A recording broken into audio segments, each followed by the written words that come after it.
మన vintage collections, Kadambari collections, పూర్ణిమ prints లో ఎంత కొంటే అంత ఉచితం.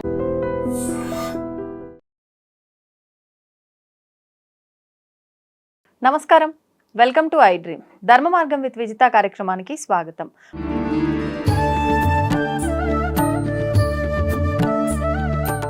నమస్కారం అండి. సాధారణంగా పంచప్రాణాలు అంటుంటారు. పంచభూతాలు వింటూ ఉంటాం ఎక్కువగా, కానీ మాట వరుసకి ఏదైనా మాట్లాడాలనుకున్నప్పుడు పంచప్రాణాలన్నీ పెట్టాను ఈ రకంగా మాట్లాడుతుంటారు. ఏంటి పంచప్రాణాలు అంటే? పరమాత్మ ఈ శరీరాన్ని తాను ఇచ్చిన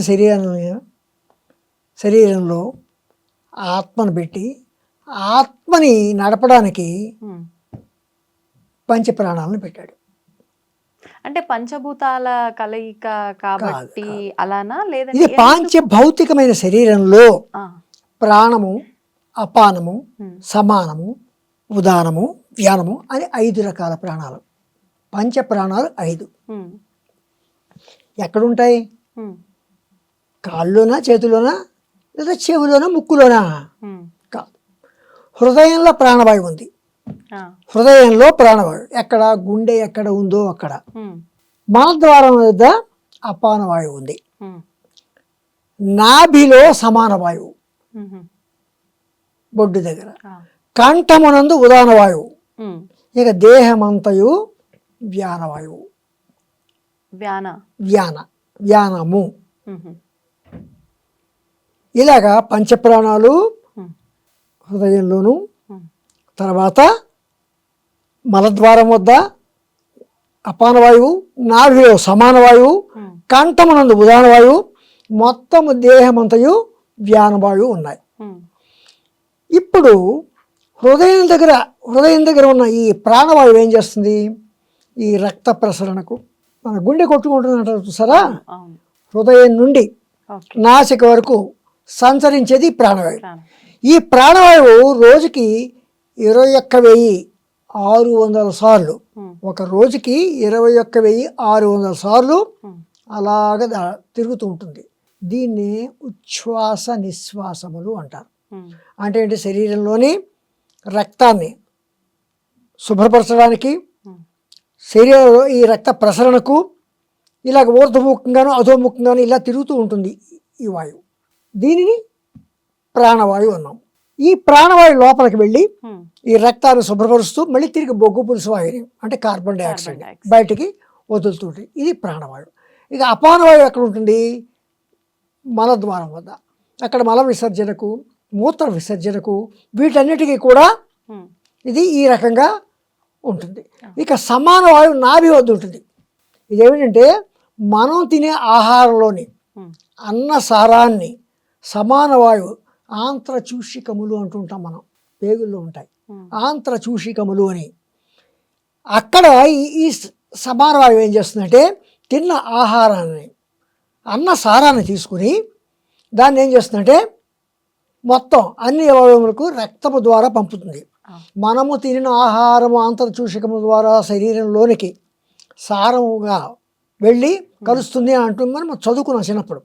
అదే ఈ జీర్ణమైన ఆహారాన్ని, అన్నసారాన్ని శరీరంలోని అన్ని అవయవాలకి పంపిస్తుంది. ఇక ఉదాహరణ ఏమిటి? కంఠస్థానం ఉంటుంది. ముక్కు నుండి వచ్చే నాసామలము, దగ్గు నుండి వచ్చే ఉమ్మి యొక్క వ్యర్థము నోరు ద్వారా బయటకు పంపిస్తుంది. పరమాత్మ లేకుండా ఇవన్నీ సాగుతాయా? ఇందాక మీరు అడిగారు, పరమాత్మ అన్నారు కదా. పరమాత్మ లేకుండా ఉంటే ఇవి సాగవు. మీకు అర్థమైంది కదా. సో ప్రాణవాయువు, అపానవాయువు, ఉదానవాయువు. ఇక వ్యానవాయువు అంటే శరీరం అంతటా వ్యాపించి ఉంటుంది మొత్తం. అంటే చెమట ద్వారాను, కన్నీటి ద్వారాను, చెవిలో గులిమి ద్వారాను, అంటే నవరంధ్రాల్లోనూ ఉన్న నవమలములు కూడా ఈ వ్యానవాయువు ద్వారా ఇవన్నీ బయటికి వెళుతూ ఉంటాయి. అందుకే ఈ పంచ ప్రాణాలు పరమాత్మ. ఇంజనీర్ అంటే ఎవరు? అందరికన్నా గొప్ప ఇంజనీర్ ఎవరు? పరమాత్మ. చూడండి, ఈ పక్క చెవి, 2 చెవులు పక్క పెట్టచ్చు కదా, ఈ ముక్కు తీసుకెళ్ళి వెనకాతలు పెట్టచ్చు కదా, ఈ పళ్ళు తీసుకెళ్ళి ఎత్తి పెట్టచ్చు కదా. పెడతాడా? మరి ఎవరు గొప్ప ఇంజనీరు? పరమాత్మ కదా. ఇది అయితే మీరు పంచప్రాణాలు అడిగారు, కానీ ఉపప్రాణాలు అడగలే. ఉపప్రాణాలు కూడా ఉన్నాయి. ఉపప్రాణాలు కూడా ఉన్నాయి. అవేంటండి? ఈ ఎవరు చెప్పారంటే ఉమ్, అద్వైత మత స్థాపకుడు ఉమ్. శంకర శంకరాచార్యులు. భగవత్పాదులు వారు ఇంకొక 5 ఉపవాయువులు ఉన్నాయి, ఉమ్, ప్రాణాలు మాత్రమే కాదు జీవాత్మ పరమాత్మ ఉన్నది అని చెప్పింది ఆయనే. అవును. ఇక్కడ పరమాత్మ గురించి కూడా ఈ పరమాత్మ చేసే పనులు ఏంటి, ముందు మొట్టమొదటిసారిగా పంచ ప్రాణాలు ఇచ్చాడు అని చెప్పారు. అవును, అవును. పంచ ప్రాణములతో పాటు ఉప ప్రాణాలు కూడా ఉన్నాయని ఆయనే చెప్పారు. ఉమ్, ఏమిటంటేవి నాగము, కూర్మము, కృకరము, దేవదత్తము, ధనుంజయము. ఇవి మన శరీరంలో ఉండేవేనా? శరీరంలో మీరు ఇప్పుడు మీరు అడిగిన ప్రశ్న చిన్న చిన్న చమత్కారమైన ఆ, చిన్న సమాధానం చెప్తాను. ఆ, శరీరంలో షట్చక్రాలు ఉన్నాయి కదా, అవును. ఇవి ఎక్స్రే తీస్తే రావట్లేదు ఏంటని ఓ డాక్టర్ గారు అడిగారు. ఆ, ఓకే. ఇవి ఎక్కడ ఉంటాయి అని ఒక మెడికల్ స్టూడెంట్ కూడా అడిగాడు. ఉమ్, ఆపరేషన్ చేస్తే ఈ షట్చక్రాలు కనిపిస్తాయని. అవి మనం చెప్పుకున్నది అది కేవలం ఆధ్యాత్మికతకి లౌకికతకి మనం శరీరం యొక్క వ్యత్యాసం పాంచభౌతిక శరీరానికి సంబంధం లేదు. పాంచభౌతికమైన శరీరం ఏంటంటే ఉపాధి. ఈ ఆత్మకి కేవలం ఉపాధి. ఈ ఆత్మ మళ్ళీ ఇందు నుంచి వెళ్ళిపోతుంది. ఉమ్, ఉమ్, ఈ ఆత్మతోటి ఇవన్నీ స్థాపింపబడతాయి. ఈ ప్రాణాలు కానీ పంచ ప్రాణాలు కానీ పంచ ఉపప్రాణాలు కానీ ఈ షట్చక్రాలు ఉమ్, ఈ ఏమంటాం అంటే ఇడ పింగళ సుష్మ ఇవన్నీ కూడా ఉన్నాయి. ఈ నాడులు ఇవన్నీ కూడా కేవలం ఈ ఉమ్, ఆత్మతోటి అవి కూడా ప్రయాణం అవుతాయి. ఓకే. అయితే ఇక్కడ పంచప్రాణాలు ఏమన్నా నాగము, కూర్మము, కృకరము, దేవదత్తము, ధనుంజయము అన్నాం కదా. ఉమ్. నాగం అనేది ఏంటి, ఉపప్రాణి కంఠం ఉంటుంది. ఆహా, అంటే మనం పంచప్రాణాలు అనుకున్న వాటికి కంఠం ఇది ఉంది ఇంకో ఏముంటుంది, రకంగా. కొన్ని అసంకల్పిత ప్రతీకార చర్యలు అంటుంటాం. కళ్ళు చూడండి, రెప్పపాటు మనకి రెప్పపాటు జరుగుతుందా, ఆ, అదే మనకు కావాలని రెప్ప మూసుకోవడం వేరు, అవును. నిమిషానికి జరుగుతూ ఉంటుంది. ఉమ్, ప్రతి నిమిషం మనంతనే మనం రెప్ప వేయం కదా, అవును. అది అసంకల్పిత ప్రతీకార చర్య. ఉమ్, ఉమ్, ఉమ్, ఇలాంటి అసంకల్పిత ప్రతీకార చర్యలు అన్నిటి కూడా ఇలాగా తేనుపు, ఏదైనా తిన్నాం తేనుస్తాం, ఉమ్, ఇది నాగము. అలాగే రెప్ప వేయడం మన దృష్టిని అనుమతిస్తుంది. ఈ కన్ను రెప్ప వేయడం, ఇది కూర్మము. ఇక తుమ్ము, దగ్గు ఇలాంటివన్నిటికీ కృకరము. ఇంకా ఆవలింతలం, మీకు అర్థమైంది కదా. ఉమ్, ఇలాగే ధనంజయ శరీరం అంతా వ్యాపించి ఉండి సర్వ శరీరంలో ఆఖరికి స్థూల శరీరం యొక్క పతనంతో సహా ఉమ్, ఇవన్నీ కూడా ధనంజయము. ఇలాగ ఉపప్రాణాలు ఆహా, ఉపప్రాణాలు కూడా ఈ క్రమంలో పనిచేస్తాయి. తేడుపులు, ఉమ్, తుమ్ములు, దగ్గులు, తర్వాతను ఇలాంటి అసంకల్పిత ప్రతీకార చర్యలన్నీ కూడా జరిపేవి ఉపప్రాణాలు. ఉపప్రాణాలు. పంచ ప్రాణాలు అందుకోసం. ఉమ్, అలాగా ప్రాణాలు అనేవి పంచప్రాణాలు, ఉపప్రాణాలు. కానీ నా ఉపప్రాణాలన్నీ నీవేని అనరు. అంటే పంచప్రాణాల దగ్గర నుంచి ఉపప్రాణాలు వాడికి ఇచ్చేస్తారేంటి, అది ఇవ్వరు. పంచప్రాణాలు ఇందుకు, ఈ పంచప్రాణాలని మనం అలాగే దేవుడు నైవేద్యం ప్రాణాయ స్వాహ అపనాయ స్వాహ వ్యానాయ స్వాహ అని అంటుంటాం కదా, అవును. అలాగనమాట ఉమ్, ఓకే. పంచప్రాణాలు. ఉమ్.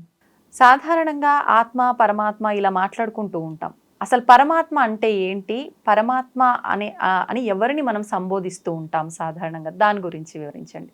ఈ విషయం నేను శ్రీమన్ నగరనాయిక అనే గ్రంథం రాశాను. ఆ గ్రంథంలో చెప్తూ ఒక చోట ఏం చేశారంటే, అసలు చెప్పాలంటే పరమాత్మను అమ్మవారు అని మనం చెప్పుకుంటున్నాం.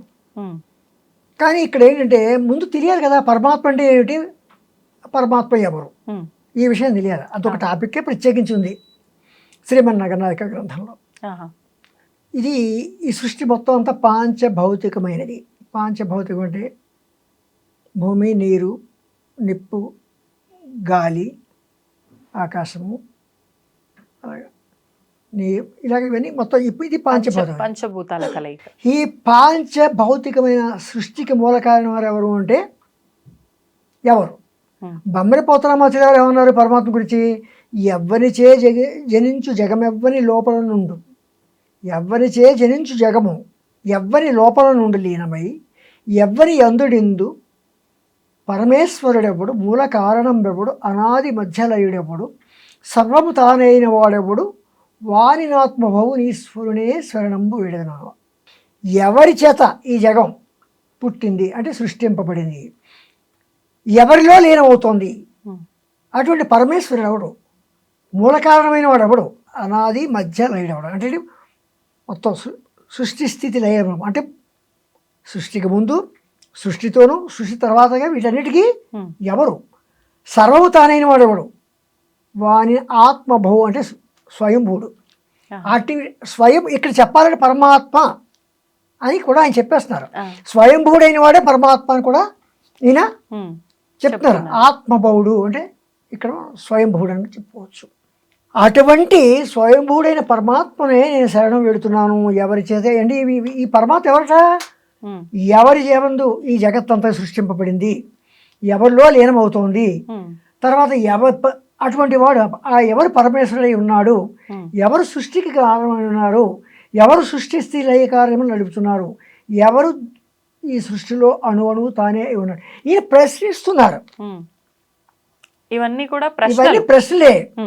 అంటే ఏంటి ఇక్కడ పరమాత్మ అంటే ఆత్మభౌడు, ఈ పరమాత్మ ఆత్మభౌడు అంటే స్వయంభూ.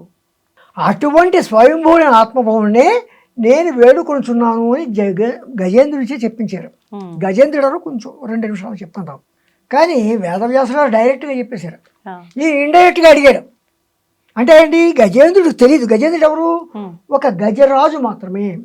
కానీ ఇదేంటంటే అక్కడే తేడా ఉంది. ఏమిటి, బొమ్మర పోతనామాచ్యుల వారు ఇంగ్లీష్ నుంచి తెలుగు ట్రాన్స్లేషన్ చేసేటప్పుడు ఏం చేస్తారంటే హీజ్ రామ, ఇతడు రాముడు అయి ఉన్నాడు అని యాజ్ ఇట్ ఈస్ ట్రాన్స్లేషన్.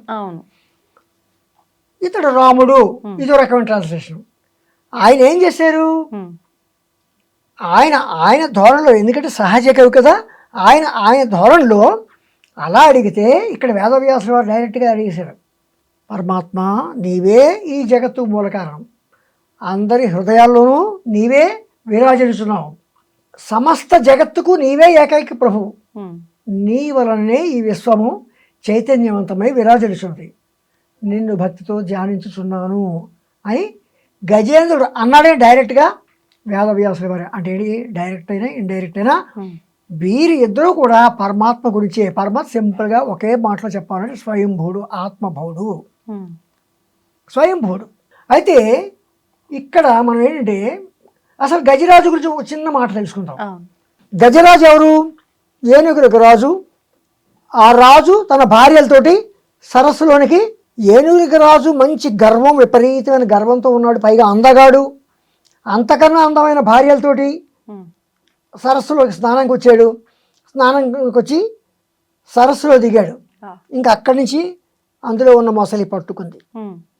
అంటే ఇక్కడ చిన్న విషయం, ఇక్కడ పరమాత్మే ఏనుగును, నీవంత బలవంతుడు కదా, నువ్వు నీటిలోకి దిగేవు కదా, ఇక్కడ మొసలి ఉంది, మొసలి కూడా నిన్నేమి చేయలేదేమో అనుకుంటున్నావేమో. ఎలాగా, నీటిలోని మొసలి నిగిడి ఏనుగు జంపు, బయట కుక్కల చేత భంగపడును, బయట కుక్కల చేత భంగపడును, స్థాన బలిమి కాని తన బలిమి కాదు అని మనకి వేమన గారు కూడా అన్నారు.